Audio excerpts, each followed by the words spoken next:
નમસ્કાર ખેડૂત મિત્રો, તમે જોઈ રહ્યા છો મારી સાથે મારી આદુની ખેતી. મિત્રો, જૂન મહિનામાં એવું કહેવાય કે આદુનું વાવેતર થતું હોય છે અને આજે મારા ખેતરમાં આદુની વાવણી હું કરી રહ્યો છું.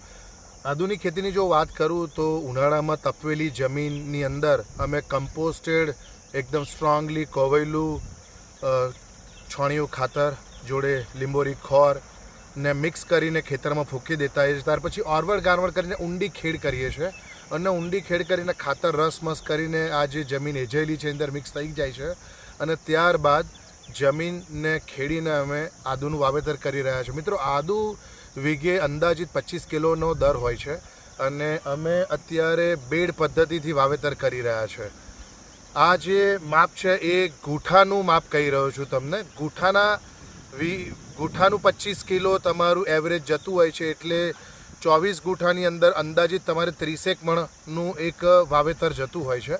અને અમે રેઝ બેડથી પ્લાન્ટેશન કરી રહ્યા છે. ટ્રેડિશનલ પદ્ધતિ, ક્યારા પદ્ધતિ પણ હોય છે અને આ એક નવી પદ્ધતિ છે જે બટાકાના પ્લાન્ટરથી પણ આદુનું વાવેતર કરી શકાય છે.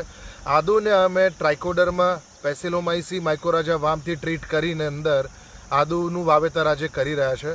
ખાસ ધ્યાન એ રાખવાનું હોય છે કે ઠંડા પોરે આદુ વાવેતર થતું હોય છે, કારણ કે ત્યારબાદ ગરમીનો સમય હોય, બપોર હોય, સાંજ હોય અને જમીન જો ગરમ હોય છે અને આદુ અંદર રોપીએ તો જમીનની એક હીટ હોય અને એમાં આદુ બફારાનો પણ પ્રશ્ન રહેતો હોય છે.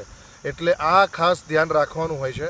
આખો વરસ જે ખેતીનો જે સમય છે એ જો જૂન મહિનામાં વાવેતર કરીએ તો કાચું આદુ ડિસેમ્બર અને પાકટ આદુ ફેબ્રુઆરીની અંદર નીકળતું હોય છે. અંદાજિત ઉત્પાદન 200-250 મણ એક વીઘાની અંદર આવતું હોય છે.